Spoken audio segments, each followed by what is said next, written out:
Suamiku nekat menikah lagi. Aku pun memberinya sebuah hadiah yang bisa mengubah seluruh kehidupannya.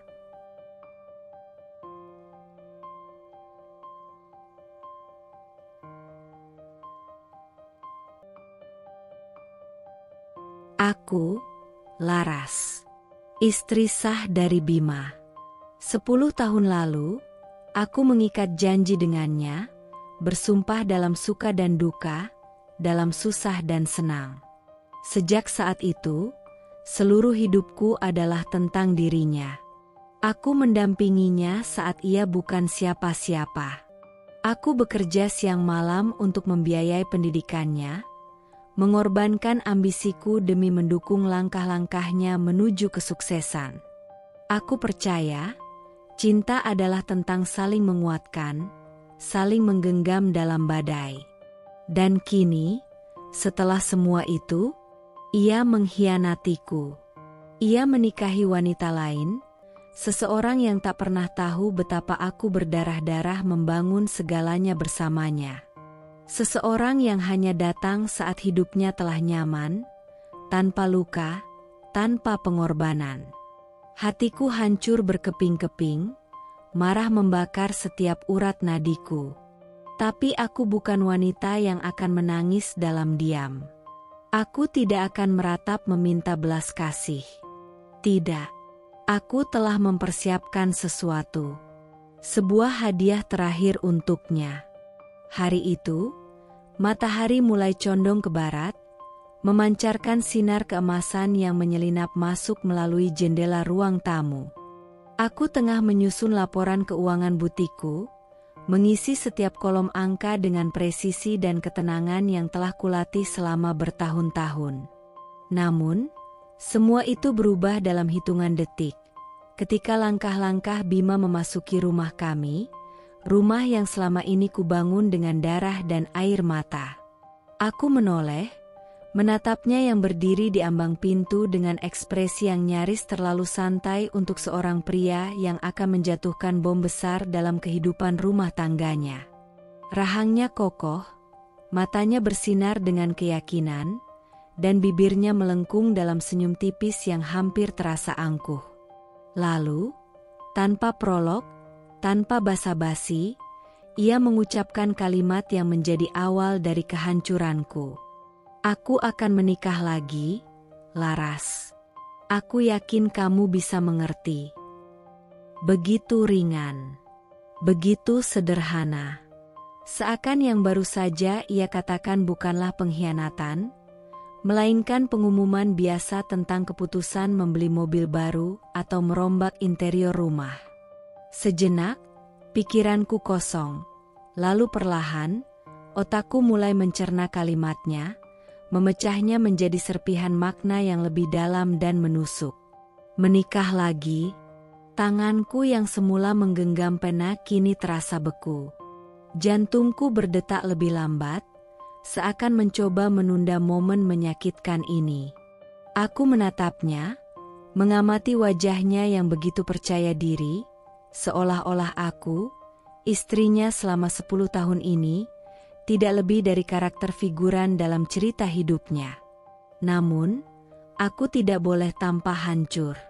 Tidak di hadapannya. Maka, aku tersenyum.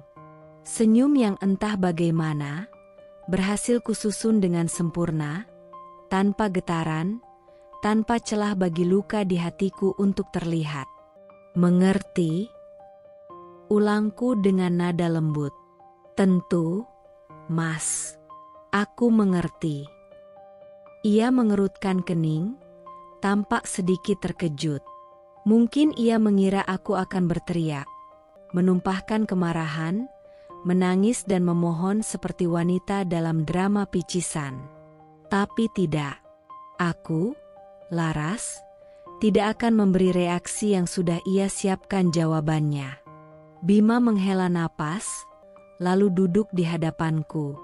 Aku bisa melihat sedikit kegelisahan dalam matanya, namun ia segera menutupinya dengan sikap tenang yang dibuat-buat. Aku tidak ingin kamu merasa tersakiti, lanjutnya, seolah mencoba menambahkan bumbu manis dalam racun yang baru saja ia berikan. Aku tetap menghormatimu sebagai istri pertama. Aku akan memastikan kamu tetap bahagia dan tidak kekurangan apapun. Istri pertama. Istilah itu terdengar begitu menjijikkan di telingaku. Status yang selama ini kupikir adalah lambang kesetiaan, kini berubah menjadi sekadar angka urutan. Aku menatapnya, masih dengan ekspresi yang sulit ia baca. Dan siapa wanita beruntung itu? Tanyaku, suaraku tetap terkendali. Bima menelan ludah, lalu berkata dengan nada yang entah kenapa terdengar bangga. Namanya Rina. Dia masih muda, laras. Dia bisa memberiku keturunan. Ah, jadi ini alasan utamanya. Keturunan. Tentu saja. Sejak bertahun-tahun lalu, isu tentang ketidakmampuanku memiliki anak selalu menjadi bayangan dalam pernikahan kami. Meskipun dokter tidak pernah memberi vonis pasti bahwa aku mandul, tetap saja aku yang dipersalahkan. Aku yang menjadi pihak yang harus menanggung beban. Muda dan bisa memberimu keturunan. Ulangku, kali ini dengan sedikit nada mengejek yang mungkin tidak ia sadari. Aku mengangguk pelan. Bagus. Kalau begitu, selamat, Mas. Bima menatapku dengan raut bingung. Kamu tidak marah. Aku tertawa kecil. Untuk apa? Aku meraih cangkir kopi yang sejak tadi belum kusentuh, menyeruputnya dengan elegan seakan yang baru saja kami bicarakan bukanlah kehancuran rumah tangga kami. Aku meletakkan cangkir itu kembali, lalu menatapnya langsung, dalam, menusuk. Aku hanya ingin mengucapkan selamat. Kau pantas mendapatkan yang terbaik, bukan? Bima terdiam. Ia jelas tidak menduga reaksiku akan seperti ini. Mungkin dalam skenario di kepalanya, aku akan menangis dan memohon agar ia tidak pergi. Atau mungkin aku akan mengamuk dan menghancurkan barang-barang. Tapi tidak. Aku lebih cerdas dari itu. Konflik 2, kado perpisahan. Butuh waktu bertahun-tahun bagiku untuk membangun rumah tangga ini. Namun, hanya dalam hitungan menit, kepercayaan dan pengorbananku runtuh di hadapan pengkhianatan yang begitu angkuh. Aku telah menjalani semua fase emosi, marah, kecewa, hancur. Namun, kini, setelah semua debu telah mengendap, aku berdiri tegak dengan keputusan yang kuketahui adalah yang terbaik bagiku. Aku memilih untuk melepaskan Bima. Namun, tidak dengan tangan kosong. Aku bukan perempuan yang akan meratap dalam kehancuran. Aku tidak akan membiarkan diriku menjadi korban yang menyedihkan. Jika aku harus kehilangan sesuatu, aku akan memastikan bahwa ia juga akan kehilangan lebih banyak. Aku akan memberikan hadiah perpisahan yang tidak akan pernah bisa ia lupakan, sebuah kenangan yang akan terpatri dalam hidupnya selamanya. Beberapa hari setelah pengakuannya yang menjijikan, aku mengajukan gugatan cerai. Aku memastikan setiap dokumen tersusun rapi, setiap detail terpikirkan dengan matang. Tidak ada keraguan, tidak ada emosi yang meledak-ledak, hanya kepastian bahwa aku tidak akan membiarkan diriku terus terseret dalam permainan yang hanya menguntungkan satu pihak. Aku tidak ingin bertahan dalam pernikahan yang telah ternoda.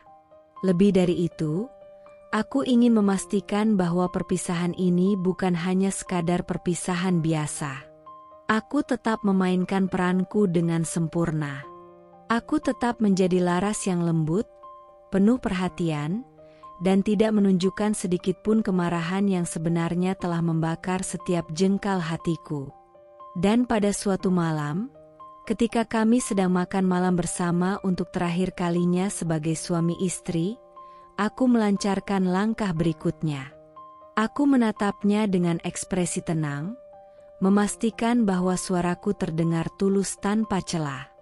Mas, aku ingin melakukan sesuatu untukmu sebelum kita benar-benar berpisah. Bima mengangkat wajahnya dari piring, mengerutkan dahi sejenak sebelum menjawab. Apa maksudmu? Aku tersenyum kecil, memainkan garpu di tanganku dengan santai. Aku ingin memberikan hadiah perpisahan. Sebagai bentuk penghargaan karena kita telah bersama selama 10 tahun. Aku tidak ingin kita berpisah dengan kebencian. Ada sesuatu di matanya yang berubah, sebuah kilatan ragu, mungkin juga heran. Tapi egonya terlalu besar untuk mencurigai lebih jauh. Hadiah? Tanyanya, nada suaranya masih setengah bertanya, setengah waspada. Aku mengangguk pelan, lalu melanjutkan dengan nada yang lebih ringan, seolah ini adalah hal yang biasa. Aku ingin menyiapkan bulan madu untukmu dan Rina. Sebagai simbol restuku. Aku tahu kalian butuh awal yang baru, dan aku ingin memastikan bahwa kalian memulai dengan kenangan yang indah. Aku bisa melihat bagaimana rahangnya sedikit menegang. Ia tidak langsung merespons. Mungkin sedang mencoba memahami apakah ada sesuatu yang tersembunyi di balik kata-kataku. Aku tidak menyalahkannya. Tidak mudah mempercayai seseorang yang baru saja kau hianati. Namun, aku telah melatih ekspresi ini. Aku telah berdiri di depan cermin selama berhari-hari, memastikan bahwa setiap gerak tubuh, setiap tarikan napas, dan setiap kilatan di mataku mencerminkan ketulusan yang sempurna. Setelah beberapa saat hening, ia akhirnya bersandar ke kursinya, menghela napas panjang. Kamu tidak perlu melakukan itu, Laras. Aku tertawa kecil, lembut, hampir penuh kasih. Aku tahu, tapi aku ingin melakukannya. Bima menatapku lebih lama, mencoba membaca niat di balik kata-kataku. Aku membiarkan dia berpikir, membiarkan dia menimbang. Tapi pada akhirnya, aku tahu apa yang akan ia pilih. Ia pria yang selalu ingin merasa menang. Dan ini adalah momen di mana ia berpikir dirinya telah menang. Maka, ia akhirnya tersenyum, meski masih tampak sedikit ragu. Kalau itu yang kamu mau, aku tidak akan menolak. Bodoh. Aku membalas senyumannya, menatapnya dengan tatapan yang seolah penuh ketulusan. Baiklah, Mas. Aku akan menyiapkan semuanya untuk kalian. Bulan madu yang tidak akan pernah kalian lupakan. Dalam hatiku, aku tertawa. Oh, Bima, kau benar-benar tidak curiga, ya? Aku harap kau siap menerima hadiah ini. Hadiah terakhir yang akan mengubah hidupmu selamanya. Pesta pernikahan itu lebih dari sekadar megah. Ini adalah pertunjukan. Sebuah sandiwara yang dirancang untuk menampilkan kebahagiaan sempurna di hadapan dunia. Ornamen kristal berkilauan, bunga-bunga mawar putih dan lili tersebar di setiap sudut, menciptakan aroma lembut yang menenangkan, seolah-olah semua yang hadir di sini adalah bagian dari dongeng yang berakhir bahagia. Aku duduk dengan tenang di salah satu meja tamu, menikmati segelas anggur merah yang berputar perlahan dalam genggamanku. Anggur ini memiliki rasa yang khas, manis dengan sedikit rasa asam yang tajam, sama seperti perasaan yang menyelimuti dadaku malam ini. Dari tempatku, aku bisa melihat Bima dan Rani berdiri di pelaminan, menerima ucapan selamat dari tamu-tamu yang hadir. Wajah mereka berseri-seri, tangan mereka saling menggenggam erat. Seolah tak ada yang lebih membahagiakan dari penyatuan mereka malam ini. Aku memperhatikan Bima. Lelaki itu tidak berubah. Senyumnya, sorot matanya, Caranya membalas setiap ucapan selamat dengan gaya penuh percaya diri, semua masih sama. Tapi aku tahu, ada sesuatu yang berbeda. Ada sesuatu yang bersembunyi di balik ekspresi puasnya. Dan aku tahu, ia tahu. Ia tahu bahwa aku tidak seharusnya ada di sini. Ia tahu bahwa kehadiranku membawa sesuatu yang lebih dari sekadar restu. Lalu, seseorang datang menghampiriku. Langkahnya ringan, hampir seperti tarian anggun di atas lantai marmer yang dingin.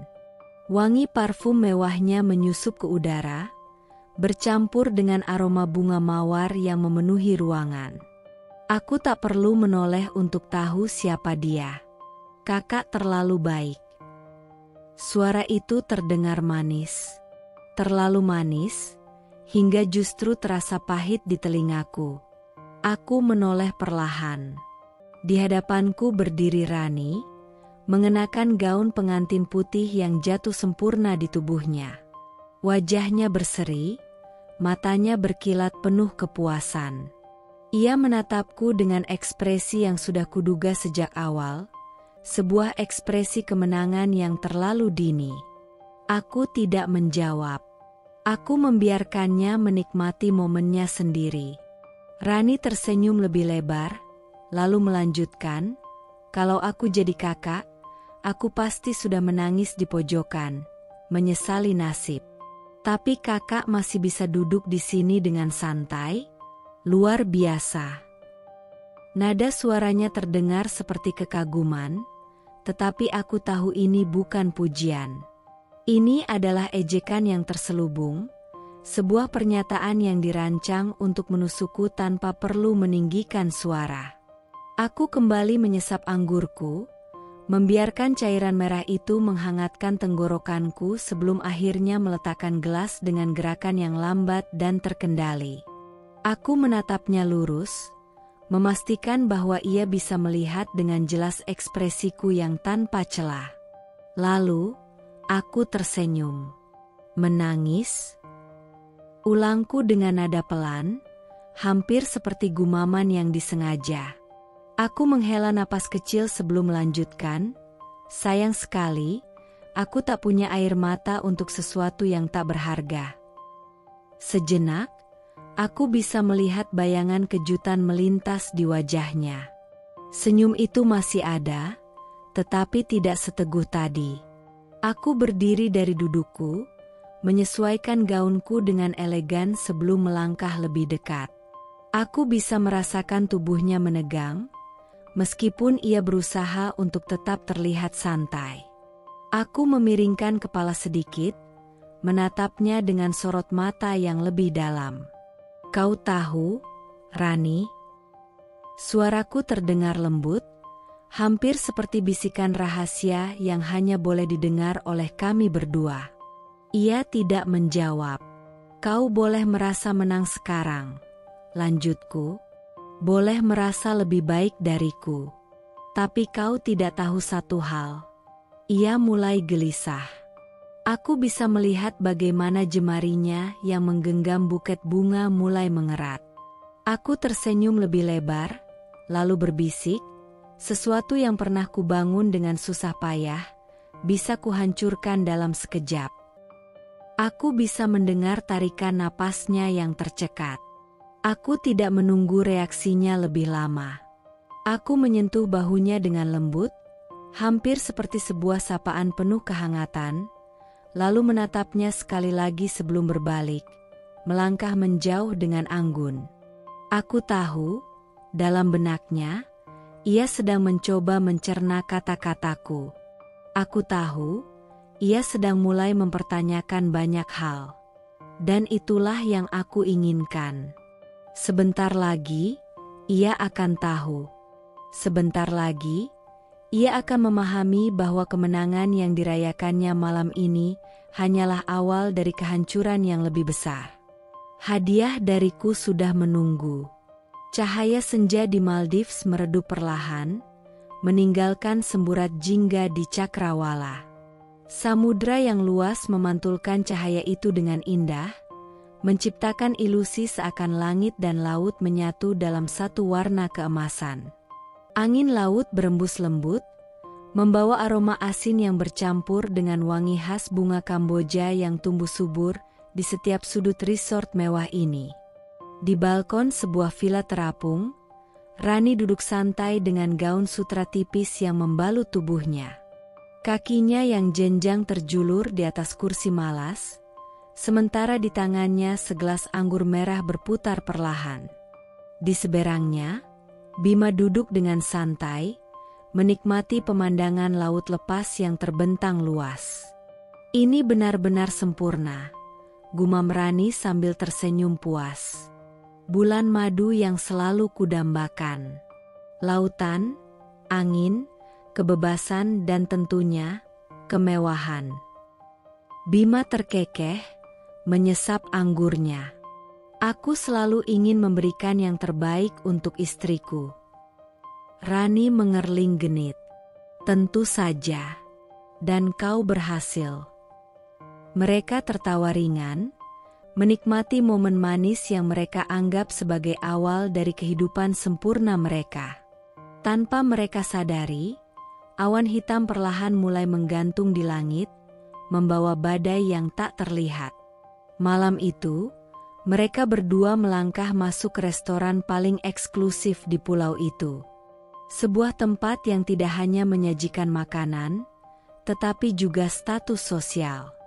Dinding kaca transparan memberikan pemandangan langsung ke laut, sementara lampu-lampu kristal menggantung tinggi, menciptakan cahaya keemasan yang lembut. Para tamu yang datang bukanlah orang biasa. Miliarder, selebriti, bangsawan, semua berkumpul dalam suasana yang penuh prestise. Aroma truffle dan rempah-rempah eksotis memenuhi udara, membuat perut siapapun yang ada di ruangan ini bergolak dalam lapar yang elegan. Pelayan membawakan mereka menu berlapis emas. Rani memilih lobster alaskan dengan saus saffron, sementara Bima memesan daging wagyu A5 dengan black truffle dan foie gras. Satu botol anggur vintage tahun 1982 menemani hidangan mereka, hanya tersedia bagi pelanggan yang berani menghabiskan puluhan juta untuk satu botolnya. Rani tersenyum penuh kemenangan. Inilah hidup yang kuinginkan, katanya, menggenggam tangan Bima erat. Dan aku tahu kau akan memberikannya padaku. Bima menatapnya dengan penuh kebanggaan. Tentu saja. Aku sudah bekerja keras untuk ini. Mereka bersulang, lalu menikmati makan malam mereka dengan penuh kepuasan. Setelah hidangan penutup yang mewah, seorang pelayan datang membawa tagihan. Ia meletakkan buku tagihan kecil berwarna hitam di atas meja dengan sopan. Bima membuka tagihan itu tanpa pikir panjang. Total yang tercantum di sana melebihi angka puluhan juta. Namun, ia tetap tenang. Ini bukan masalah bagi seseorang seperti dirinya. Atau setidaknya, begitulah yang ia pikirkan. Dengan percaya diri, ia mengeluarkan black card miliknya, kartu kredit eksklusif tanpa batas yang hanya dimiliki oleh segelintir orang di dunia.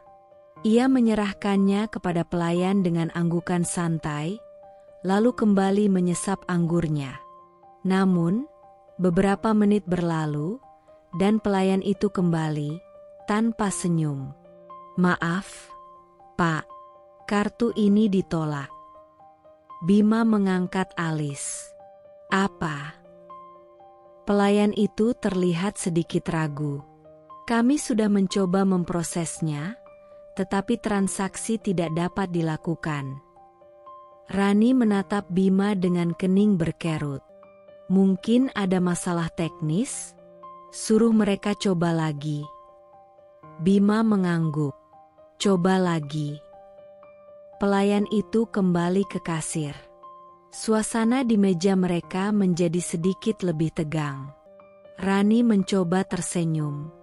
Ah, teknologi memang sering merepotkan. Kau tahu, kadang sistem di bank juga bisa error.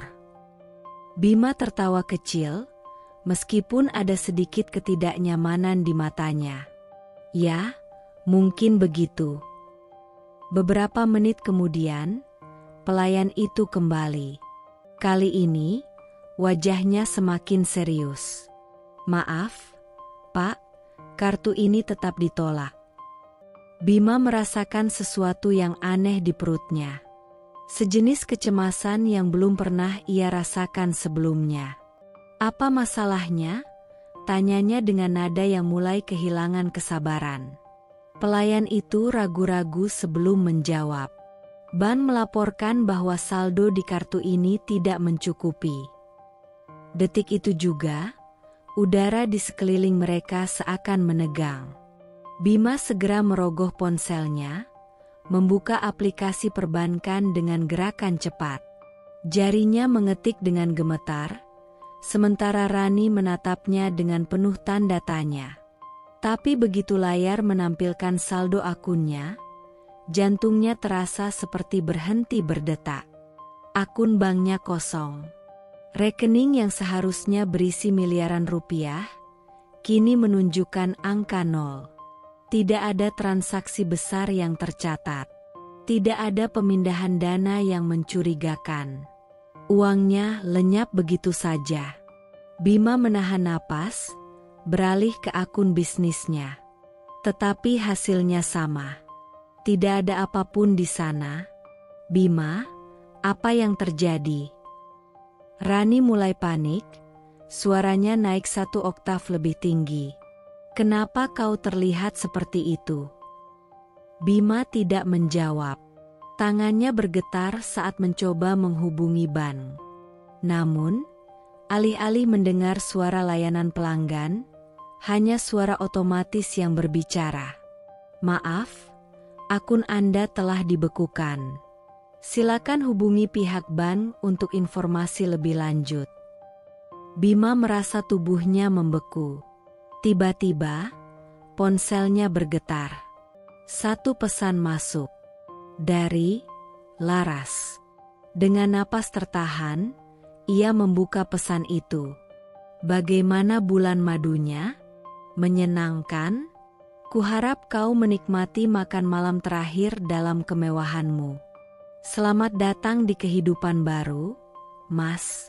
Tanpa uang, tanpa harta, tanpa aku. Laras." Bima membacanya berulang kali, seakan berharap ada kesalahan. Namun, tidak ada kesalahan. Laras telah mengambil semuanya. Dan kini, ia hanya seorang pria biasa. Lagi. Malam itu, suasana restoran termewah di Maldives begitu sempurna. Lampu kristal menggantung tinggi, memantulkan cahaya keemasan yang lembut ke seluruh ruangan. Dari jendela besar, laut biru terbentang luas, bergelombang tenang di bawah langit malam bertabur bintang. Para tamu menikmati hidangan eksklusif dengan elegan, ditemani alunan musik klasik yang menggema lembut. Di salah satu meja terbaik, Bima dan Rani duduk dengan anggun. Mereka telah menghabiskan malam dengan hidangan mahal, daging wagyu berlapis emas, lobster segar yang disajikan dengan saus mentega truffle, dan sebotol anggur vintage yang nilainya bisa membeli 1 mobil mewah.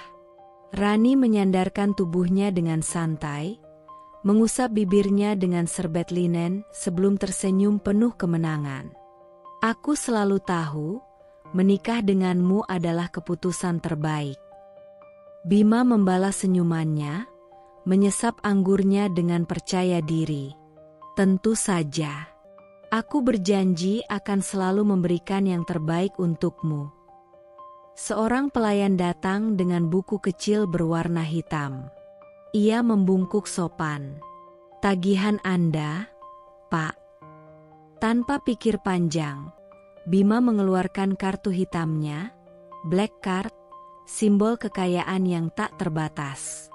Ia menyerahkannya dengan senyum percaya diri, tak sedikit pun terpikir akan ada masalah. Namun, beberapa menit kemudian, Pelayan itu kembali dengan ekspresi ragu. "Maaf, Pak, kartu ini ditolak." Bima mengangkat alis. "Coba lagi." Pelayan itu mengangguk, kembali ke kasir. Rani mengernyit. "Kenapa? Limit kartu itu tidak terbatas, bukan?" Bima menghela napas pendek. "Ya, ini pasti kesalahan sistem." Beberapa menit kemudian, pelayan kembali, kini dengan wajah lebih gelisah.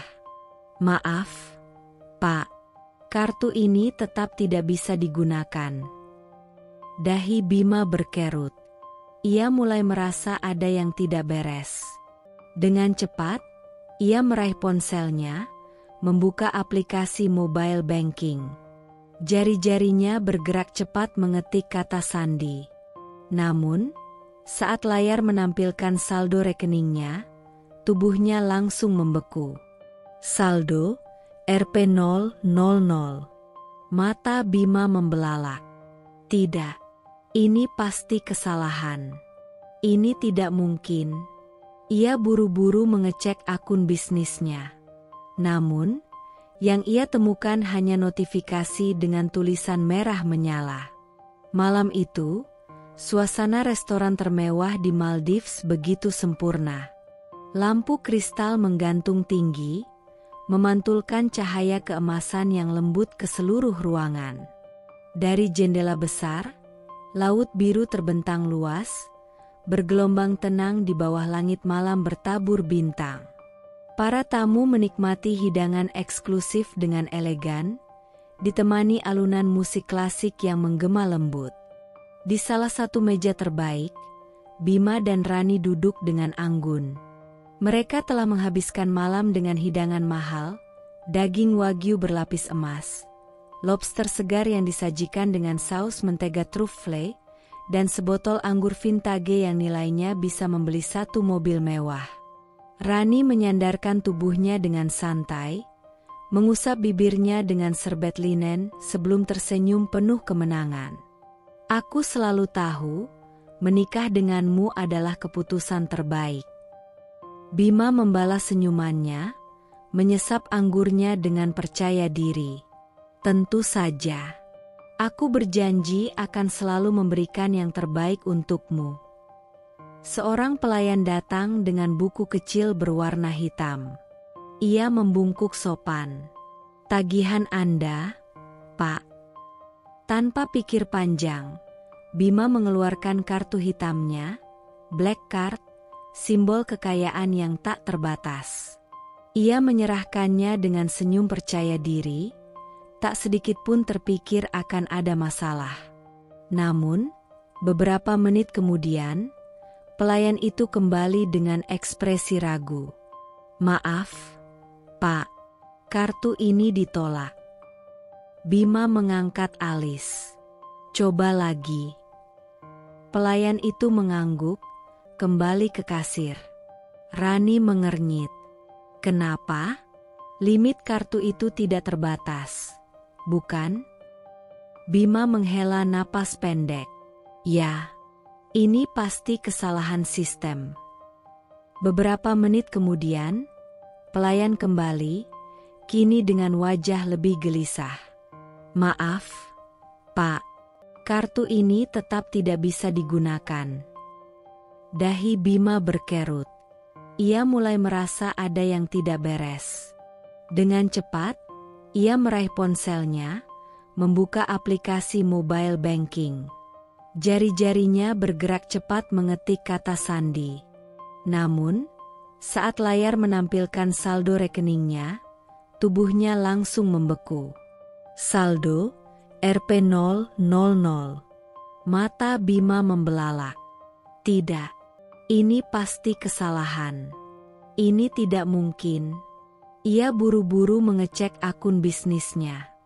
Namun, yang ia temukan hanya notifikasi dengan tulisan merah menyala. Jantungnya berdegup lebih cepat. Tangannya semakin berkeringat. Ini tidak masuk akal. Baru kemarin miliaran rupiah masih ada di rekeningnya. Ia membuka daftar asetnya, properti, kendaraan, investasi, semuanya telah berpindah kepemilikan atas nama Laras. Darahnya seakan berhenti mengalir. Rani menatapnya dengan waspada. "Bima, ada apa?" Bima tak menjawab. Tangannya gemetar saat mengetik pesan cepat. "Tuh, Laras. Laras, apa yang terjadi? Kenapa semua rekening kosong?" Pesannya terkirim. Beberapa detik kemudian, notifikasi balasan muncul. "Itu hanya sebagian kecil hadiah dariku, Mas." Pikiran Bima berputar. Napasnya memburu. Ia segera menekan nomor Laras. Sambungan tersambung. "Ada apa, Mas?" Suara Laras terdengar tenang, nyaris dingin. "Jangan pura-pura bodoh, Laras. Apa yang kau lakukan? Kenapa semua rekeningku kosong? Kenapa asetku berpindah nama?" Hening. Lalu, Laras tertawa kecil. Bukan tawa bahagia, tetapi tawa yang penuh kepahitan. "Aku hanya mengambil kembali apa yang seharusnya milikku." Bima mengepalkan tangan. "Apa maksudmu?" "Semua ini hasil kerja kerasku." Laras menghela napas panjang. Saat ia berbicara lagi, suaranya tajam seperti pisau. "Hasil kerja kerasmu? Kau benar-benar lupa, ya? Siapa yang membiayai pendidikanmu? Siapa yang mendukung bisnismu saat kau tak punya apa-apa? Siapa yang mengorbankan mimpi-mimpinya hanya agar kau bisa sukses?" Bima terdiam. Napasnya memburu. "Dan kau pikir aku akan membiarkan semua itu jatuh ke tangan wanita lain?"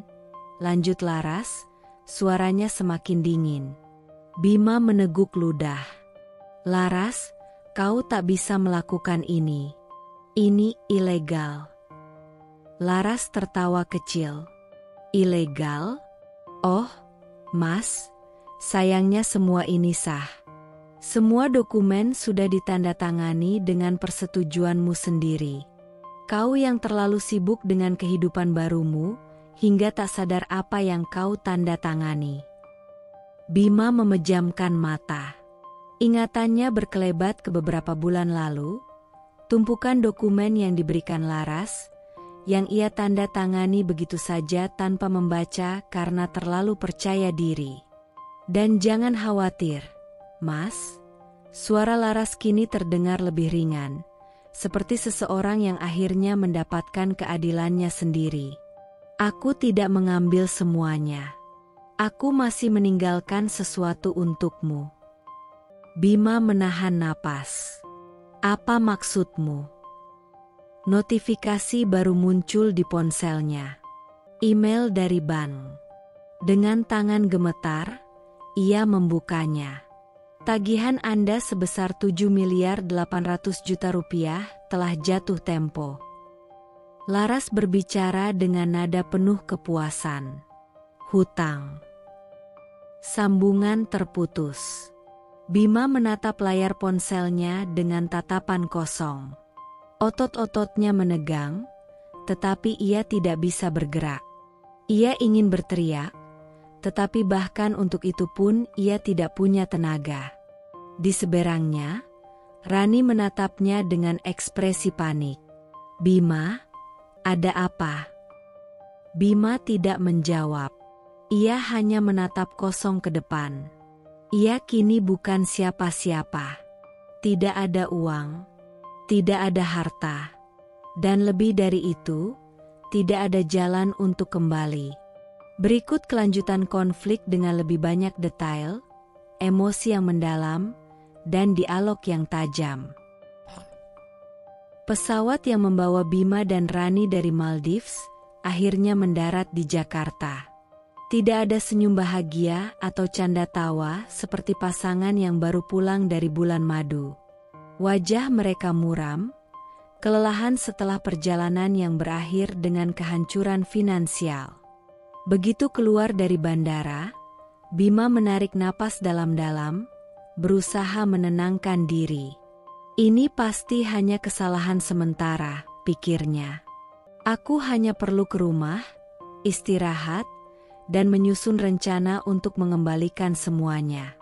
Mobil taksi yang mereka naiki berhenti tepat di depan rumah mewah mereka di kawasan elit Jakarta Selatan.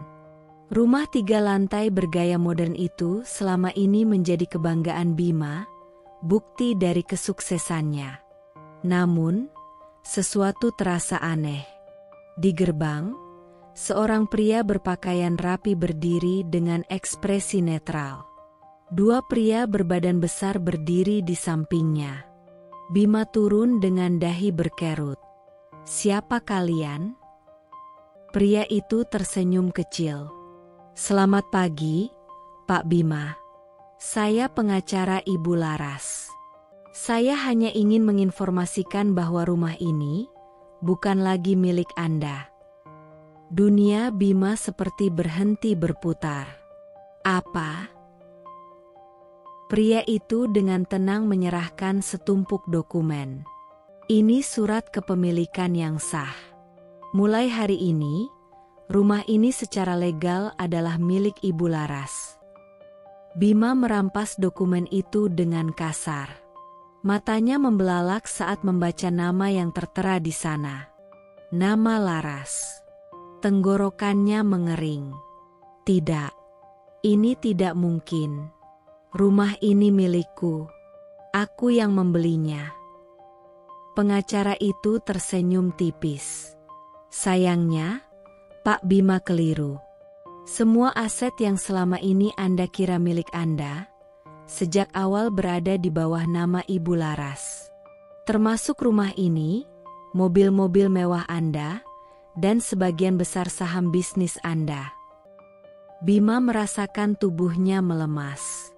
Ia terhuyung mundur, sementara Rani yang berdiri di sampingnya mulai panik. "Tidak, ini pasti kesalahan. Bima, katakan sesuatu." Rani mencengkeram lengan suaminya dengan kuat. Bima tak bisa menjawab. Otaknya masih berusaha memahami kenyataan yang baru saja menghantamnya. Sementara itu, salah satu pria berbadan besar melangkah maju dan berkata dengan nada profesional, "Kami mohon, Pak Bima dan Ibu Rani untuk segera meninggalkan rumah ini. Anda tidak berhak tinggal di sini lagi." Jantung Bima berdegup keras. Ia memandang ke sekeliling. Mereka baru saja pulang dari perjalanan yang penuh kekacauan, dan sekarang bahkan rumah mereka bukan lagi milik mereka. Kemarahannya meledak. "Laras!" teriaknya sambil menekan tombol panggilan di ponselnya. Nada sambung berbunyi. 1 kali, 2 kali, 3 kali. Akhirnya, sambungan tersambung. Suara Laras terdengar tenang di seberang sana. "Ada apa, Mas? Jangan pura-pura bodoh. Laras, apa yang kau lakukan? Kenapa rumahku diambil?" Tawa kecil terdengar dari seberang. Tawa yang penuh kemenangan. "Rumahmu?" Laras mengulang dengan nada mengejek. "Oh, Mas Bima, rumah itu tidak pernah menjadi milikmu." Dada Bima naik turun menahan emosi. "Apa maksudmu?" "Aku yang membayar semuanya." "Benarkah?" Laras mendesah ringan. "Izinkan aku mengingatkanmu. Siapa yang pertama kali membeli rumah itu? Siapa yang mengurus semua dokumen kepemilikan? Dan siapa yang memastikan semuanya tetap atas namaku?" Bima membeku. Memori lama kembali berputar di kepalanya. Tahun-tahun awal pernikahan mereka, saat Laras membantunya membangun kehidupan dari nol. Saat itu, ia terlalu sibuk mengejar mimpinya, terlalu percaya diri hingga tidak peduli dengan detail kecil seperti nama siapa yang tertera di surat kepemilikan. Dan sekarang, semua itu menghantamnya kembali dengan brutal. Laras melanjutkan dengan suara lembut, tapi tajam, "Semua yang kau kira milikmu, ternyata hanya titipan, Mas." Bima mengepalkan tangannya. Ia ingin berteriak, ingin marah, tapi tidak ada kata-kata yang bisa keluar dari mulutnya. Di sampingnya, Rani menggigit bibirnya, matanya mulai berkaca-kaca. "Bima, kita tidak punya tempat tinggal sekarang," suaranya bergetar. Bima tak menjawab. Napasnya berat. Laras menghela napas kecil sebelum berbicara lagi. "Oh, satu lagi, Mas. Aku ingin mengingatkan bahwa semua kartu kredit atas namaku telah aku blokir. Jadi, jangan repot-repot mencoba menggunakannya lagi." Bima menutup matanya erat-erat. Laras telah menutup semua jalan baginya. "Selamat tinggal, Mas Bima. Semoga beruntung." Sambungan terputus. Bima berdiri kaku di depan rumah yang kini bukan lagi miliknya.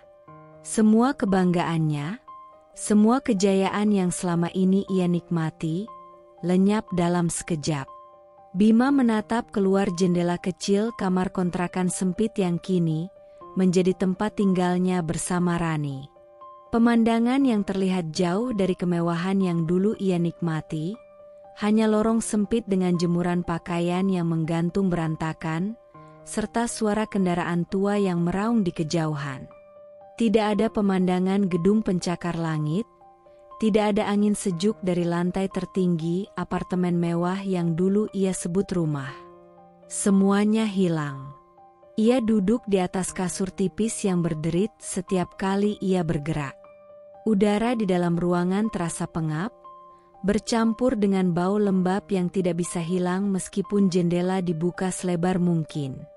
Kipas angin tua berputar malas di sudut ruangan, sesekali mengeluarkan bunyi berdecit seolah mengeluhkan beban hidupnya sendiri. Di sudut lain ruangan, Rani duduk dengan kaki disilangkan, wajahnya dipenuhi ekspresi jengah. Matanya menatap dinding yang mulai mengelupas dengan tatapan muak. Ini bukan kehidupan yang diimpikannya. "Mas, aku nggak sanggup hidup begini." Suaranya memecah keheningan, penuh nada putus asa yang dibalut dengan kemarahan. Bima tidak menjawab. Matanya masih menerawang kosong, pikirannya terjebak dalam labirin kenangan yang semakin menghimpitnya. "Kamu dengar nggak sih, Mas?" Rani mendesah keras, kedua tangannya melipat di dada. "Aku nggak terbiasa hidup miskin kayak gini. Gimana kita bisa bertahan? Lihat tempat ini, kamar sempit, kasur keras, nggak ada AC. Aku bahkan harus mandi pakai air dingin." Bima menarik napas dalam-dalam. Dulu, ia akan langsung mencari solusi, memastikan bahwa Rani tidak perlu merasakan ketidaknyamanan. Tapi sekarang, apa yang bisa ia lakukan? Semua yang ia miliki telah hilang dalam sekejap. Rumah, bisnis, tabungan, bahkan status sosialnya. Tak ada lagi kartu kredit tanpa batas. Tak ada lagi asisten pribadi yang siap memenuhi kebutuhannya. Tak ada lagi panggilan telepon dari rekan bisnis yang menawarkan kerjasama. Tak ada lagi kehidupan lama yang penuh kemewahan. Rani terus berbicara, suaranya meninggi. "Dulu kita bisa makan di restoran bintang 5 kapan aja, bisa belanja tanpa pikir panjang, bisa liburan ke luar negeri setiap bulan. Sekarang, kita bahkan harus menghitung uang belanja. Aku nggak bisa, Mas. Aku nggak bisa hidup seperti ini." Bima memejamkan mata sejenak, berusaha menekan emosinya. "Kalau nggak bisa, lalu mau apa?" Suaranya terdengar lelah, berat, seperti pria yang kehilangan seluruh energinya untuk sekadar berbicara. Rani terdiam sejenak, lalu menatapnya tajam. Kamu harus lakukan sesuatu. Kita nggak bisa terus-terusan kayak gini. Bima tertawa kecil, tawa getir yang nyaris terdengar seperti keluhan. Lakukan sesuatu? Seperti apa? Kamu kan pintar bisnis. Bangun bisnis baru, cari investor, atau minta tolong sama teman-temanmu. Rani mulai panik. Bima menghela napas panjang. Investor mana yang mau bekerja sama dengan orang yang telah kehilangan segalanya? Reputasinya hancur. Semua orang yang dulu mendekatinya, karena uang kini menghilang seperti asap tertiup angin. Bima mengusap wajahnya dengan tangan yang gemetar. Aku sudah mencoba, Rani. Tapi usaha kamu kurang. Kamu harus lebih keras lagi. Aku nggak menikah sama kamu untuk hidup sengsara seperti ini. Kalimat itu menusuk lebih tajam dari pisau. Bima menatapnya lama. Tatapan itu tidak lagi penuh kasih seperti dulu. Kali ini, ia melihat sesuatu yang seharusnya sudah ia sadari sejak awal. Rani tidak pernah benar-benar mencintainya. Yang ia cintai adalah kehidupan yang bisa diberikan Bima. Bukan Bima itu sendiri. Keheningan panjang menyelimuti ruangan. Hanya suara kipas angin tua yang masih setia berputar, seolah menjadi saksi kejatuhan pria yang dulu berdiri di puncak kejayaan. Sementara itu, di tempat lain, Laras duduk di teras rumahnya, menyesap teh melati hangat yang mengepul di dalam cangkir porselen favoritnya. Ia menatap langit sore yang perlahan berubah warna, membiarkan angin lembut membelai rambutnya. Kehidupan ini terasa lebih ringan. Tidak ada lagi tekanan untuk selalu mendukung seseorang yang tidak pernah menghargainya. Tidak ada lagi air mata yang terbuang percuma untuk seseorang yang telah mengkhianatinya. Dulu, ia mengira bahwa kehilangan Bima akan membuat dunianya runtuh. Tapi sekarang, ia menyadari bahwa kehilangan Bima justru adalah hadiah terbaik yang pernah ia berikan pada dirinya sendiri. Ponselnya berbunyi. Sebuah pesan masuk. Dari Bima. Laras menatap nama itu di layar, tapi tak ada getaran di hatinya seperti dulu. Ia bukan lagi bagian dari hidupnya. Pesan itu singkat, penuh keputusasaan. Laras, aku butuh bantuanmu. Laras tersenyum kecil. Bukan senyum penuh kebencian atau balas dendam, melainkan senyum seseorang yang telah benar-benar bebas. Ia meletakkan ponselnya di meja tanpa membalas. Dan untuk pertama kalinya dalam 10 tahun terakhir, ia merasa benar-benar damai. Bima mengira semua ini hanya sementara. Ia yakin, dengan sedikit usaha, semuanya bisa kembali seperti semula. Mungkin ada kesalahan dalam sistem perbankan. Mungkin ada celah hukum yang bisa ia manfaatkan. Atau mungkin, jika ia berbicara dengan Laras, mungkin hanya mungkin, perempuan itu akan tergerak untuk membantunya. Namun, kenyataan jauh lebih kejam dari yang ia perkirakan. Ketukan keras di pintu kontrakan membuat Bima dan Rani tersentak. Suara itu tidak terdengar seperti ketukan biasa, lebih seperti seseorang yang menuntut untuk dibukakan pintu. Suara berat dan kasar terdengar dari luar. Pak Bima, kami dari pihak kreditur. Waktunya melunasi hutang Anda. Bima merasakan keringat dingin mulai membasahi punggungnya. Debt collector. Dahulu, mereka adalah pihak yang bekerja untuknya, orang-orang yang ia sewa untuk menagih piutang dari klien yang menunggak. Sekarang, mereka berdiri di depan pintunya, dengan wajah tanpa kompromi, siap menagih utangnya sendiri. Dengan tangan gemetar, ia membuka pintu. 3 pria bertubuh kekar berdiri di ambang pintu, mengenakan jaket kulit hitam dengan ekspresi tak bersahabat. Salah satu dari mereka mengeluarkan selembar kertas dan menyerahkannya pada Bima. Surat peringatan terakhir. Jumlah yang tertera di sana membuat kepalanya berputar.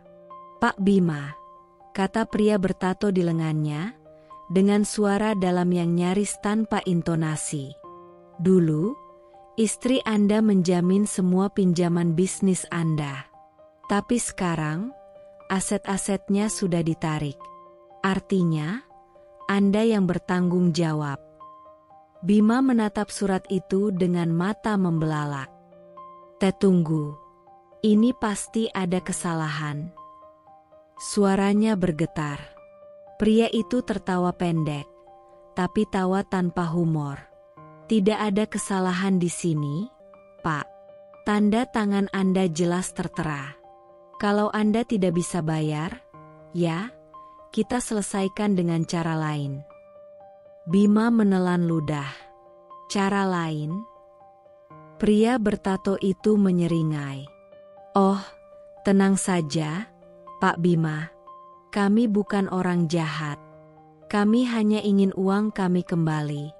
Kalau tidak bisa bayar, ada opsi lain, aset pribadi, atau tenaga kerja. Anda bisa bekerja untuk kami sampai hutangnya lunas." Wajah Bima langsung pucat pasi. Rani yang sejak tadi diam langsung melangkah maju, wajahnya merah padam. "Mas, ini maksudnya apa? Kita punya hutang? Bukannya kamu bilang kita kaya?" Bima menoleh ke arahnya, tetapi tak ada kata-kata yang keluar dari bibirnya. Apa yang bisa ia katakan? Bahwa semua harta yang mereka nikmati dulu sebenarnya dibangun di atas utang dan pinjaman? Bahwa ia selama ini tidak pernah benar-benar kaya, hanya terlihat kaya? "Mas, jawab." Rani menjerit histeris. Pria bertato itu berdeham, menarik perhatian mereka kembali. "Kami kasih waktu 1 minggu, Pak Bima. Kalau dalam 7 hari uangnya belum ada, kami akan datang lagi dengan cara yang lebih persuasif." Dengan satu anggukan, mereka pergi. Tapi meski langkah mereka menghilang di kejauhan, suara ancaman mereka tetap menggema di telinga Bima. Kakinya melemas. Ia terduduk di lantai, menatap kosong ke depan. Rani masih menatapnya dengan wajah marah dan panik. "Mas, omong sesuatu. Apa maksud semua ini? Aku nggak mau kena masalah." Bima memejamkan matanya. Semua ini adalah kesalahannya. Ia mengira bisa mengendalikan segalanya. Mengira bisa tetap hidup dalam ilusi kemewahan meskipun Laras telah pergi. Tapi sekarang, ilusi itu hancur. Dan ia tak punya apa-apa lagi, kecuali hutang yang menggunung dan waktu yang semakin menipis. Bima menghela napas panjang, menatap bayangannya sendiri di kaca jendela gedung perkantoran yang tinggi menjulang. Wajahnya lelah, matanya cekung, dan dagunya kini mulai ditumbuhi janggut tipis yang tak terawat. Tidak ada lagi setelan jas mahal yang biasa ia kenakan dengan bangga. Hanya kemeja lusuh yang mulai longgar di tubuhnya yang semakin kurus. Ia mengeratkan genggamannya pada ponsel, lalu menatap layar penuh daftar kontak. Nama-nama yang dulu selalu ada dalam hidupnya. Arif, Taufik, Doni, Rudi, dulu adalah orang-orang yang selalu ada untuknya. Mereka selalu tertawa bersamanya, menikmati makan malam mewah yang ia bayar, liburan di resort eksklusif yang ia fasilitasi. Dulu, mereka ada. Sekarang, apakah mereka masih di sisinya? Bima menelan ludah, menyingkirkan ego yang masih tersisa, dan mengetuk pintu sebuah ruangan besar di lantai tertinggi gedung itu. Ruangan itu milik Arif, salah satu sahabat terdekatnya. Jika ada seseorang yang bisa membantunya keluar dari mimpi buruk ini, maka itu adalah dia. Masuk, suara berat dari dalam ruangan membuat jantungnya berdebar. Dengan langkah hati-hati, Bima masuk. Ruangan itu masih sama seperti terakhir kali ia datang. Luas, mewah, dan penuh dengan aroma kopi mahal. Arif duduk di belakang meja kayu besar, mengenakan jas yang rapi, wajahnya tampak santai, tapi ada sesuatu dalam tatapannya yang terasa berbeda. Arif menyunggingkan senyum kecil. Bima, lama gak ketemu, bro? Bima mencoba membalas senyum itu, tapi sulit.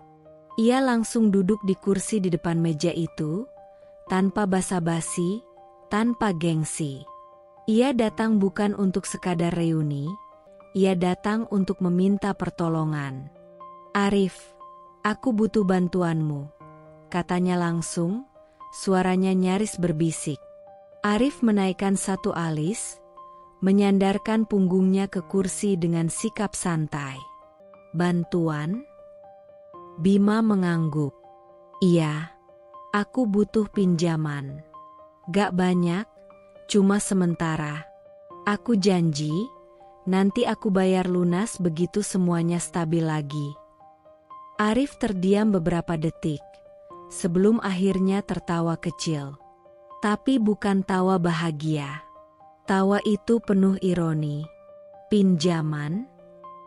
Arif mengulangi, seakan kata itu terlalu asing baginya. Ia menggeleng sambil tersenyum sinis. Bima, kamu ini serius? Bima mengerutkan kening. Apa maksudmu? Arif meletakkan kedua tangannya di atas meja, menatapnya langsung dengan ekspresi yang sulit ditebak. Bima, kamu benar-benar gak tahu. Arif, aku gak punya waktu buat main tebak-tebakan. Bima mulai kehilangan kesabaran. Aku cuma butuh bantuan. Sedikit aja. Kamu tahu aku bukan orang yang gak bisa bayar utang. Aku cuma butuh waktu buat bangkit lagi. Arif menghela napas, mengusap dagunya seakan berpikir sejenak. Dengar, Bim. Dunia ini kecil. Orang-orang tahu apa yang terjadi sama kamu. Bima menegang. Arif melanjutkan, tanpa ragu, tanpa belas kasihan. Mereka tahu gimana dulu kamu dibantu habis-habisan sama istrimu, Laras. Mereka tahu gimana kamu meninggalkannya demi cewek yang lebih muda. Mereka tahu gimana akhirnya karma datang buat kamu. Bima merasakan tenggorokannya mengering. Jadi, kamu juga percaya omongan orang? Arif menatapnya tajam. Ini bukan soal aku percaya atau enggak. Ini soal reputasi. Kamu dulu dikenal sebagai pria sukses, karismatik, penuh visi. Tapi sekarang kamu cuma seseorang yang dikhianati nasib karena keputusan bodohnya sendiri. Hening.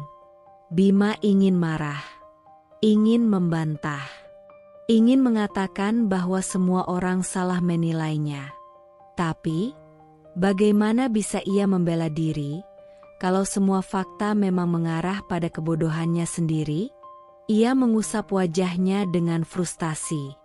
Jadi, kamu juga gak bisa bantu. Arif tersenyum kecil, miring. Gak bisa, Bim. Bukan karena aku gak punya uang, tapi karena aku gak mau mempertaruhkan reputasiku buat bantu seseorang yang udah kehilangan segalanya. Bima mencengkeram ujung kursinya, mencoba menahan emosi yang mendidih dalam dadanya. Arif menyandarkan tubuhnya ke kursi, menatapnya tanpa ekspresi. Dulu, kamu punya segalanya, Bim. Uang, kekuasaan, koneksi. Tapi kamu lupa satu hal, dunia bisnis itu kejam. Orang hanya peduli sama kamu selama kamu masih berguna. Kata-kata itu terasa seperti hantaman keras ke wajahnya. Perlahan, Bima berdiri. Matanya menatap Arif dengan kecewa, bukan karena sahabatnya menolak membantunya, tapi karena ia baru menyadari sesuatu. Arif tidak pernah benar-benar menjadi sahabatnya. "Terima kasih," katanya singkat, sebelum berbalik dan keluar dari ruangan itu. Saat berjalan keluar dari gedung itu, Bima merasakan dunia di sekelilingnya semakin menyempit. Langit tampak lebih gelap, udara terasa lebih berat. Ia mencoba menghubungi nama lain di kontaknya, Taufik, Doni, Rudi, tapi tidak ada yang mengangkat. Beberapa hanya membaca pesan tanpa membalas. Beberapa bahkan langsung memblokir nomornya. Dulu, ia dikelilingi oleh banyak orang. Dulu, ia selalu menjadi pusat perhatian. Sekarang, ia hanya seorang pria yang sendirian, terasing, dan terpuruk dalam lubang yang ia gali sendiri. Malam itu, angin berembus kencang, membawa serta udara dingin yang menusuk hingga ke tulang.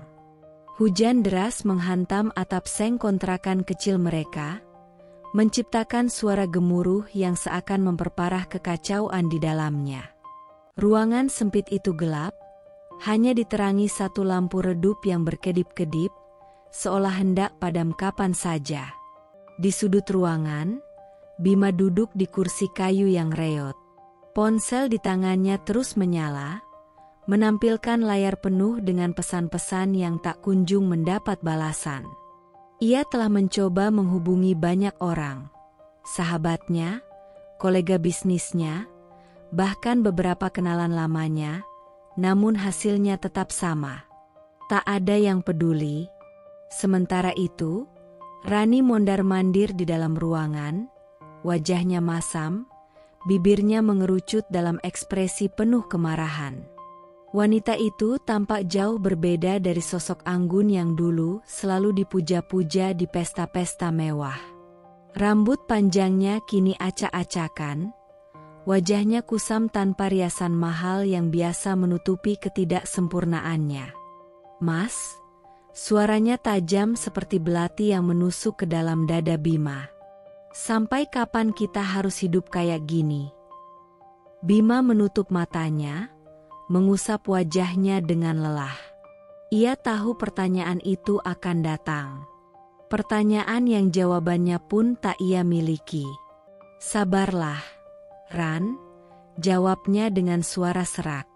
"Aku sedang mencari jalan keluar." Rani tertawa sinis. "Mencari jalan keluar?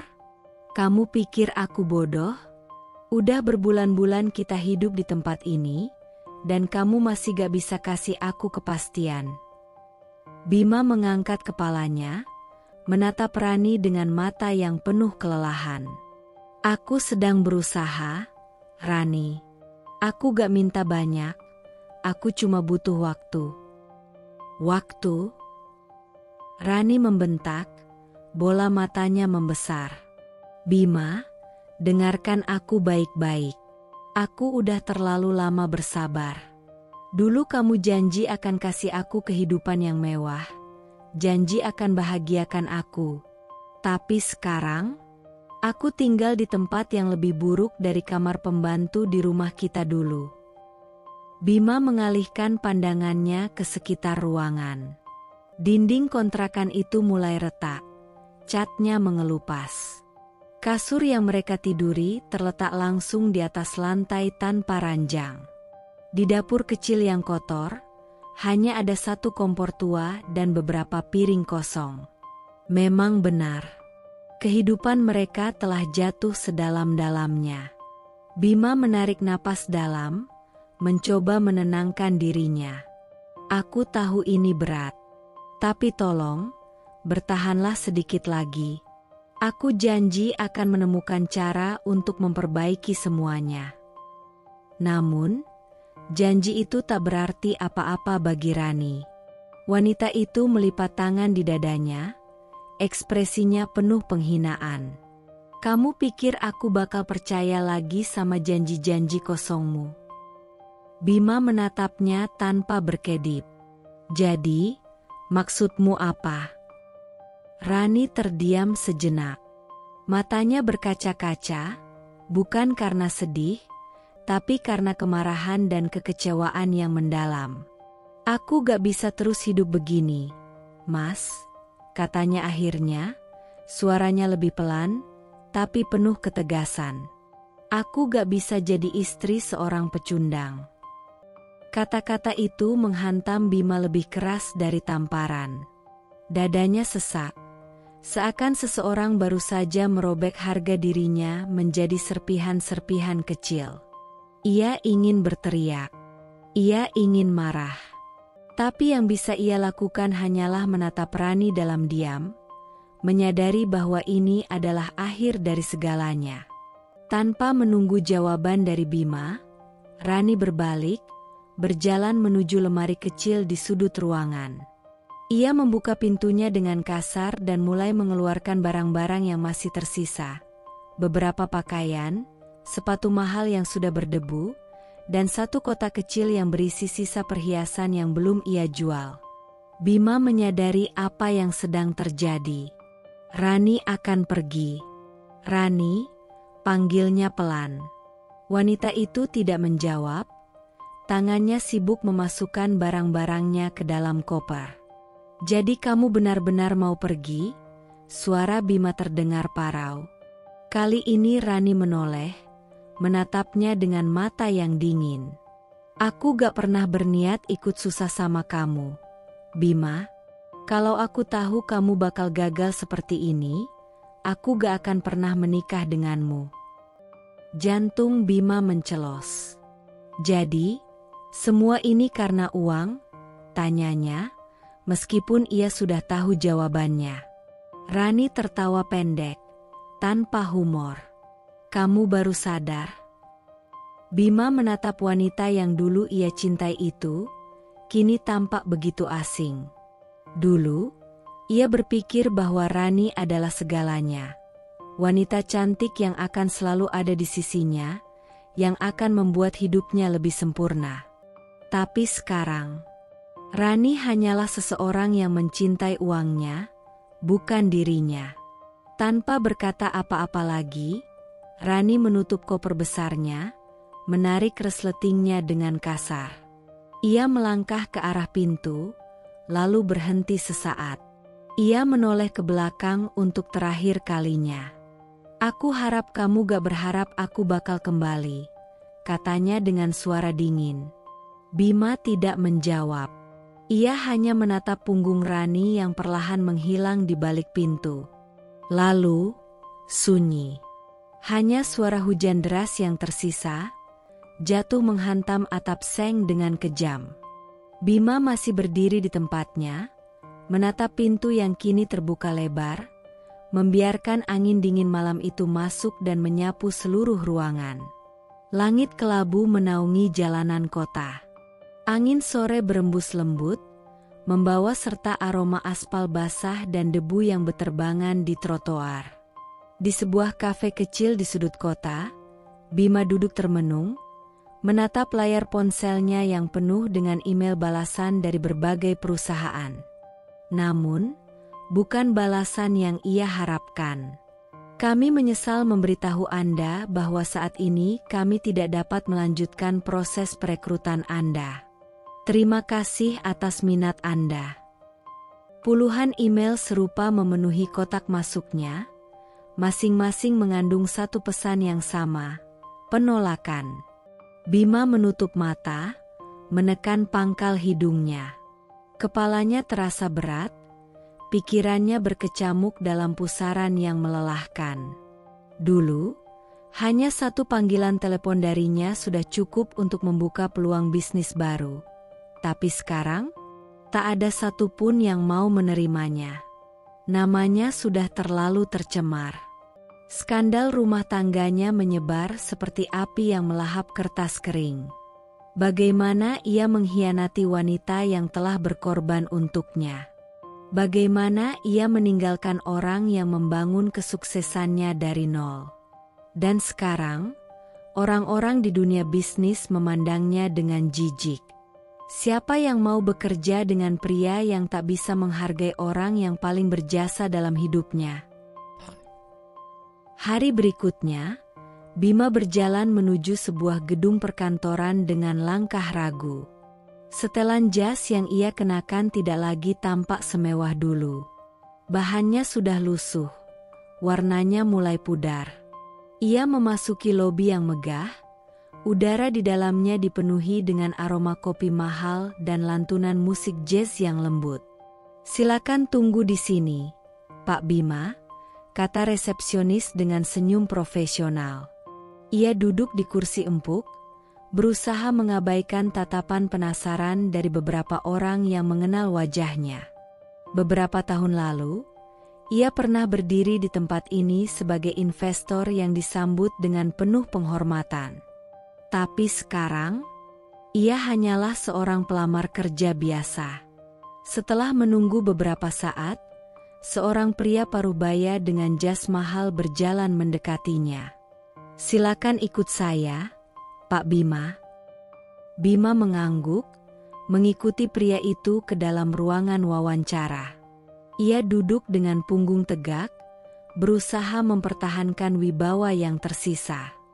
Pewawancara itu membuka CV Bima dan mengamatinya sejenak. "Pak Bima, rekam jejak Anda luar biasa. Pernah memiliki bisnis besar, relasi luas. Saya penasaran, mengapa Anda ingin bekerja di sini?" Bima menelan ludah. Ia sudah menyiapkan jawaban yang rapi dan formal. Tapi sebelum ia bisa mengucapkannya, pria itu menghela napas panjang. "Saya akan terus terang dengan Anda," katanya sambil meletakkan berkas itu di atas meja. "Nama Anda cukup dikenal, dan bukan dalam arti yang positif." Jantung Bima berdegup kencang. "Kami tidak bisa mengambil risiko merekrut seseorang dengan reputasi seburuk ini," lanjut pria itu. "Kami butuh seseorang yang dapat dipercaya, dan, maaf, tapi rekam jejak Anda tidak menunjukkan itu." Bima membuka mulut, ingin membela diri, ingin menjelaskan bahwa ia masih memiliki kemampuan, masih bisa bekerja keras, masih bisa membuktikan dirinya. Tapi ia tahu, tak ada yang peduli. "Terima kasih atas waktunya," kata pewawancara itu, mengisyaratkan bahwa wawancara telah selesai. Bima berdiri dengan kaku, lalu berjalan keluar dari ruangan itu dengan perasaan hampa. Ia ditolak.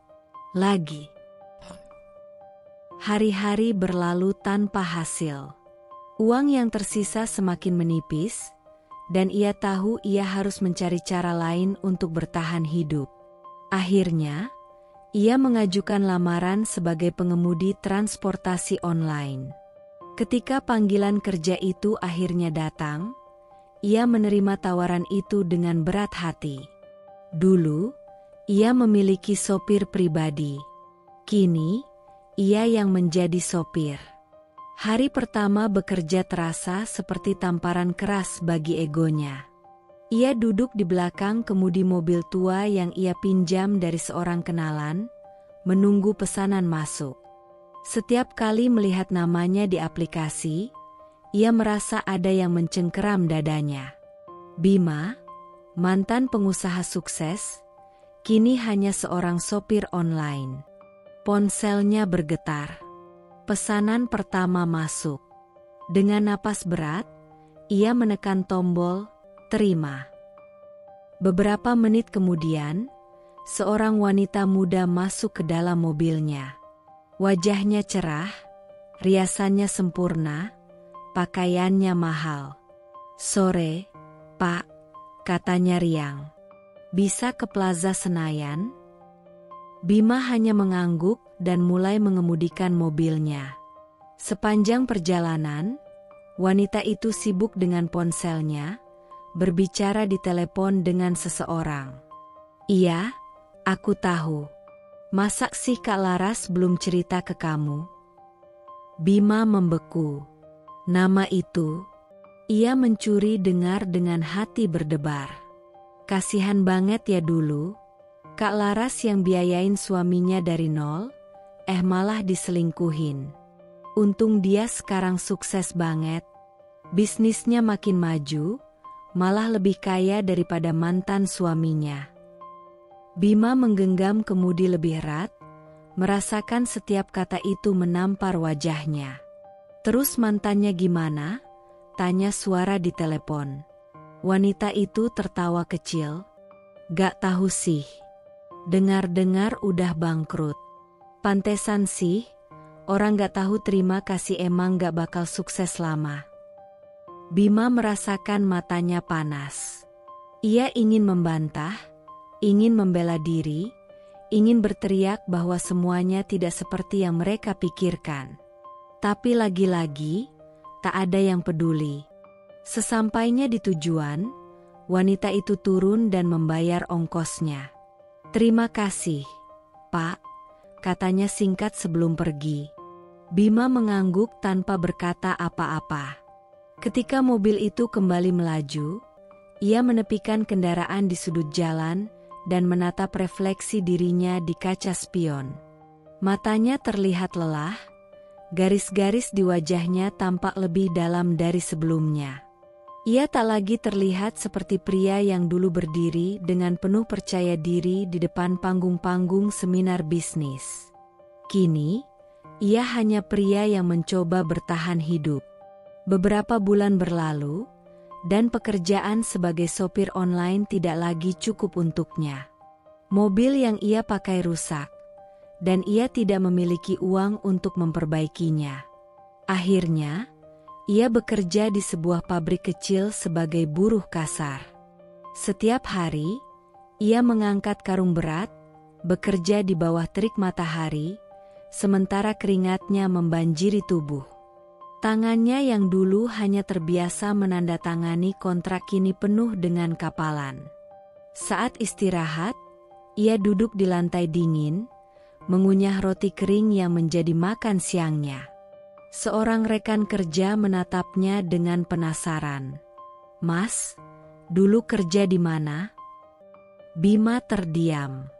Dulu, ia akan dengan bangga menjawab pertanyaan itu. Sekarang, ia hanya menggeleng. Gak penting. Rekan kerjanya tertawa kecil. Biasanya yang bilang gitu sih, dulunya orang kaya. Bima tersenyum pahit. Ia tidak perlu menjelaskan apapun. Sore itu, matahari merangkak turun ke cakrawala, menyinari kota dengan warna jingga yang keemasan. Jalanan dipadati kendaraan yang bergerak lambat, suara klakson bersahutan, dan angin membawa aroma hujan yang baru saja reda. Namun, di tengah hiruk-pikuk ibu kota, dunia terasa semakin sempit bagi seorang Bima. Ia duduk di balik kemudi mobil tua yang kini menjadi sumber penghasilannya sebagai sopir online. Tangannya yang kasar menggenggam erat setir yang mulai lusuh, sementara pikirannya melayang jauh ke masa lalu. Masa di mana ia tidak perlu mengkhawatirkan uang. Masa di mana ia memiliki segalanya. Harta, jabatan, gengsi, dan laras. Dulu, ia duduk di kursi belakang, bukan sebagai sopir, tetapi sebagai bos besar yang dihormati. Kini, ia hanyalah lelaki yang berjuang sekadar untuk bertahan. Ponselnya bergetar di dashboard.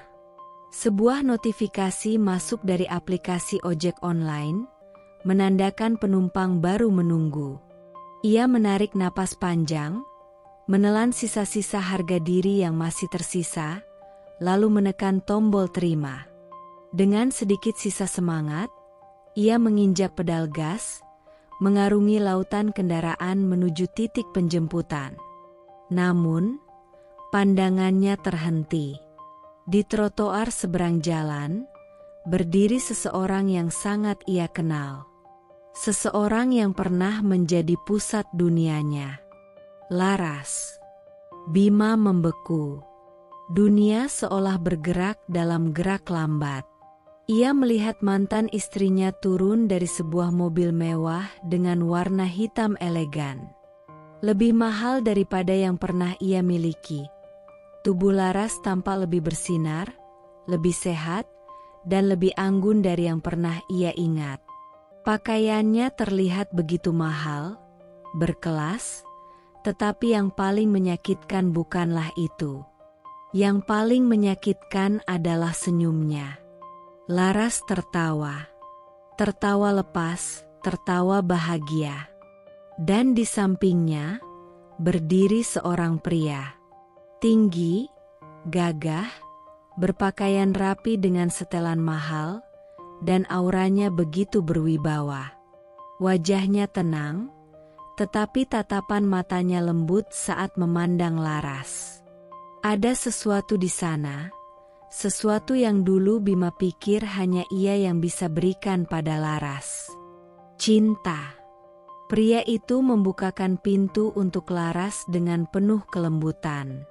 Tidak seperti dirinya dulu, yang terlalu sibuk dengan kesombongan untuk melakukan hal-hal kecil seperti itu. Laras menatap pria itu dengan mata berbinar, penuh kekaguman. Bima merasakan sesuatu menghantam dadanya dengan brutal. Laras sudah melanjutkan hidupnya.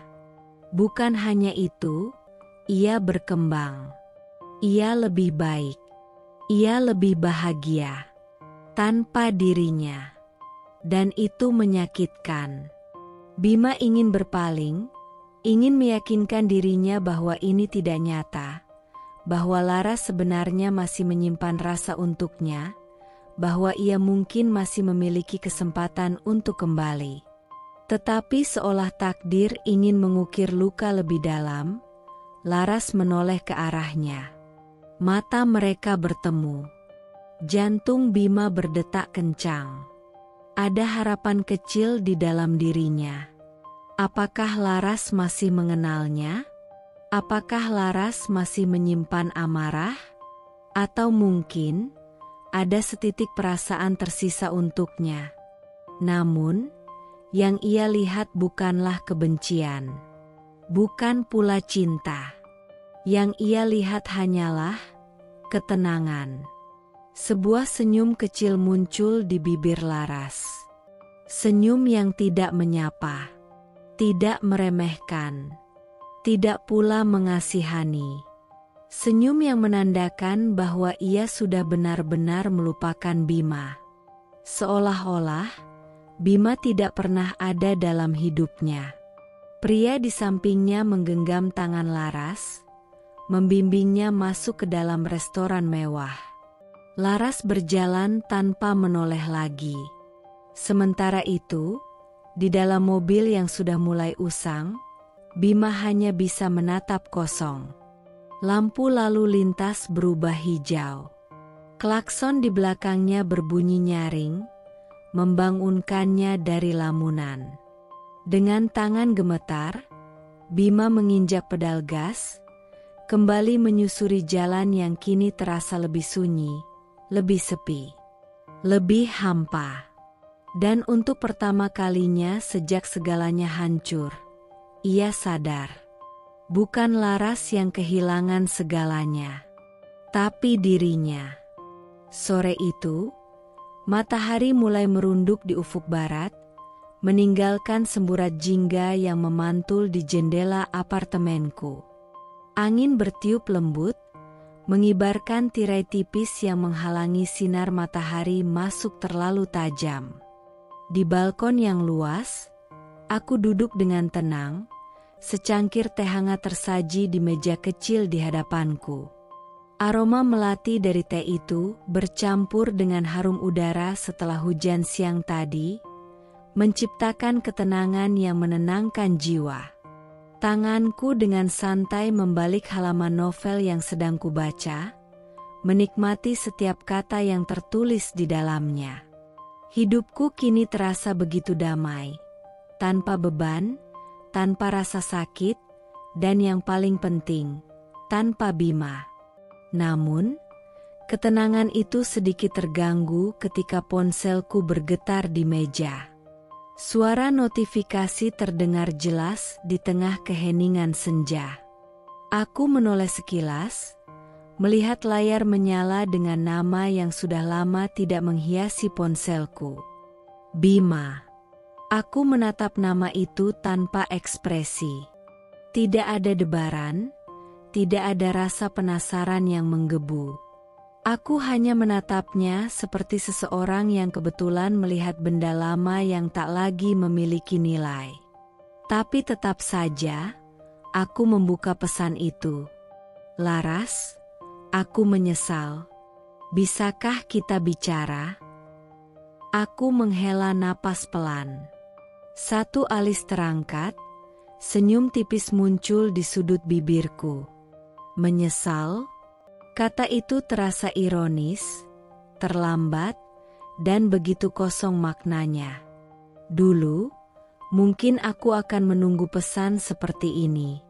Aku akan membayangkan saat ia menyadari kesalahannya dan memohon maaf padaku, berharap aku mau menerimanya kembali. Aku akan menangis membacanya, merasa bahwa akhirnya keadilanku datang. Tapi sekarang, aku hanya merasa hampa terhadapnya. Tidak ada amarah yang tersisa, tidak ada dendam yang perlu dipelihara. Aku telah selesai dengan bab hidup yang melibatkan dirinya.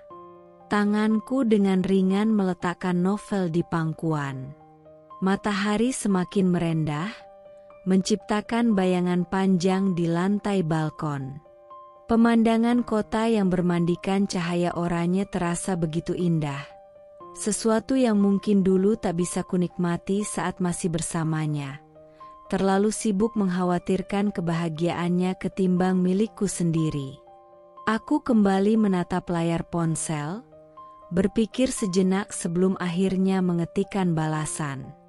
Tidak ada yang perlu dibicarakan, Mas. Selamat menikmati hidup barumu. Sederhana, tegas, tanpa ruang untuk perdebatan.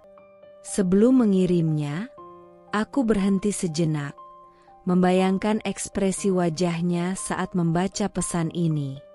Aku bisa membayangkan matanya melebar, tangannya menggenggam ponsel lebih erat. Mungkin ia berharap aku akan memberinya kesempatan untuk menjelaskan, untuk meminta maaf, untuk memperbaiki apa yang telah ia hancurkan. Tapi aku tahu lebih baik daripada itu. Aku menekan tombol kirim. Tak butuh waktu lama sebelum tanda centang biru muncul di layar, menandakan bahwa pesanku telah dibaca. Tapi aku tidak menunggu balasannya. Tidak ada gunanya. Aku meraih cangkir tehku kembali, meniup permukaannya perlahan sebelum menyesapnya. Kehangatan teh mengalir di tenggorokanku, memberi ketenangan yang lebih dalam daripada kata-kata maaf yang datang terlambat. Di luar sana, mungkin Bima sedang menatap layar ponselnya dengan hati berdebar, berharap ada celah baginya untuk kembali. Tapi ia akan tahu, jawaban itu bukan hanya sekadar penolakan. Jawaban itu adalah akhir dari segalanya. Dan aku tersenyum kecil. Aku telah menang. Dulu, aku adalah seorang wanita yang memberikan segalanya. Aku menyerahkan seluruh hidupku untuk seseorang yang kucintai, tanpa berpikir bahwa suatu hari ia mungkin akan mengkhianatiku. Aku mendukungnya sejak ia bukan siapa-siapa, membiayai pendidikannya, membantunya membangun bisnisnya, bahkan merelakan mimpiku sendiri agar ia bisa menggapai mimpinya. Aku pernah percaya bahwa cinta adalah tentang memberi tanpa mengharap kembali. Bahwa jika aku mencintainya dengan cukup tulus, ia akan selalu memilihku. Aku percaya, segala perjuanganku akan dihargai. Tapi nyatanya, dunia tidak selalu bekerja dengan cara seperti itu. Suatu hari, dengan wajah tanpa rasa bersalah, ia mengatakan bahwa ia ingin menikah lagi. Dengan suara yang begitu ringan, seolah-olah itu hanya percakapan biasa, ia memintaku untuk memahami keputusannya.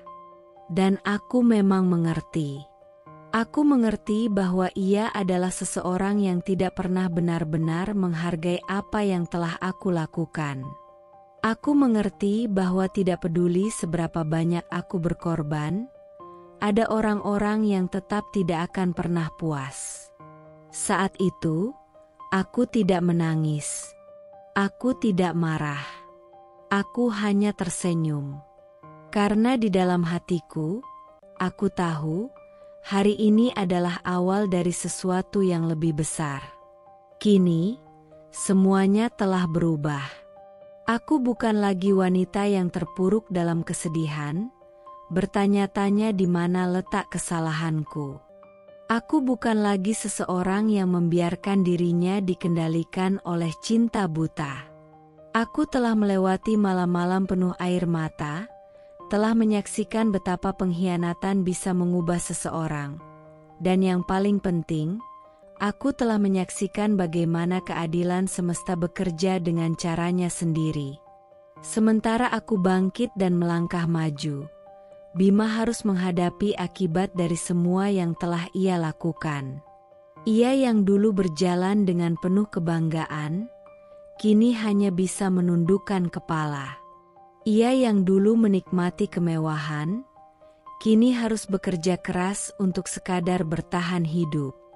Ia yang dulu dikelilingi oleh orang-orang yang menyanjungnya, kini mendapati bahwa tidak ada satupun dari mereka yang benar-benar peduli saat ia jatuh. Dan yang paling menyakitkan baginya, ia melihatku. Aku, wanita yang dulu ia tinggalkan, kini berdiri lebih tegak dari sebelumnya. Aku telah membangun kembali hidupku, menemukan kebahagiaan yang tidak pernah bisa ia berikan padaku. Aku tersenyum lebih sering, tertawa lebih lepas, dan yang terpenting, aku bebas. Suatu hari, sebuah pesan masuk di ponselku. Dari Bima. Laras, aku menyesal. Bisakah kita bicara? Aku menatap pesan itu, membacanya berulang kali. Menyesal, ironis. Setelah semuanya, setelah ia memilih wanita lain dan menghancurkan semua yang kami bangun bersama, baru sekarang ia menyadari kesalahannya. Aku bisa membayangkan bagaimana wajahnya saat mengetik pesan itu. Mungkin jari-jarinya gemetar, mungkin ada harapan di hatinya bahwa aku akan memberinya kesempatan untuk menjelaskan. Mungkin ia berpikir bahwa aku masih wanita yang sama, wanita yang akan selalu menerimanya kembali tidak peduli seberapa dalam luka yang telah ia torehkan. Tapi ia salah. Aku tersenyum kecil, lalu mengetik balasan. Tidak ada yang perlu dibicarakan, Mas. Selamat menikmati hidup barumu. Singkat, padat, dan jelas. Tidak ada ruang untuk diskusi, tidak ada peluang untuk perbaikan. Pesanku terkirim. Tanda centang biru muncul, menandakan bahwa ia telah membaca pesanku. Aku bisa membayangkan ekspresinya, mata yang melebar, dada yang terasa sesak, kesadaran yang datang terlambat bahwa aku benar-benar telah pergi dari hidupnya. Aku meletakkan ponsel di meja, lalu kembali menikmati soreku. Angin masih bertiup sejuk, matahari perlahan tenggelam, dan langit mulai berubah menjadi semburat ungu dan merah muda. Dunia tetap berjalan, dan aku berada di dalamnya. Bukan sebagai wanita yang hancur karena dikhianati, tapi sebagai seseorang yang telah menemukan kekuatannya kembali. Aku telah menang. Dan Bima? Ia hanya bisa menyesali semuanya dalam keheningan. Dalam dinamika kehidupan, setiap keputusan yang diambil akan membawa konsekuensi yang sepadan. Kisah ini menggambarkan bagaimana ketidaksetiaan, ketamakan, dan pengkhianatan terhadap seseorang yang telah berkorban akan berujung pada kehancuran. Dari sudut pandang psikologi sosial, perilaku Bima mencerminkan fenomena illusory superiority, di mana individu meyakini bahwa keberhasilannya adalah hasil dari kemampuannya sendiri, tanpa menyadari kontribusi signifikan dari orang-orang di sekitarnya. Namun, ketika sistem pendukungnya hilang, ia mengalami reality shock, di mana ia harus menghadapi keterbatasan dan ketidakmampuannya sendiri. Selain itu, kisah ini juga menunjukkan prinsip hukum kausalitas dalam kehidupan, yakni hukum sebab akibat. Setiap tindakan yang dilakukan seseorang akan menghasilkan dampak yang sesuai, baik dalam aspek sosial, ekonomi, maupun emosional. Ketidakjujuran dan pengkhianatan dalam hubungan tidak hanya merusak individu yang dikhianati, tetapi juga menghancurkan kehidupan pelakunya sendiri. Di sisi lain, tokoh Laras mencerminkan ketahanan psikologis, resilience, dan strategi adaptasi, coping strategi, yang efektif. Alih-alih terpuruk dalam kesedihan, ia memilih untuk membangun kembali kehidupannya dengan pendekatan yang strategis dan berorientasi pada masa depan. Hal ini menegaskan bahwa individu yang memiliki self-efficacy, keyakinan terhadap kemampuan diri, dan emotional intelligence, kecerdasan emosional, akan lebih mampu bangkit dari keterpurukan. Dengan demikian, cerita ini menjadi ilustrasi nyata bahwa keadilan alam bekerja dengan mekanisme yang tak terduga. Kesuksesan yang dibangun dengan cara yang tidak etis tidak akan bertahan lama, sementara mereka yang dikhianati tetapi tetap teguh dan berprinsip akan menemukan kebahagiaan dan kesejahteraan yang lebih besar di masa depan.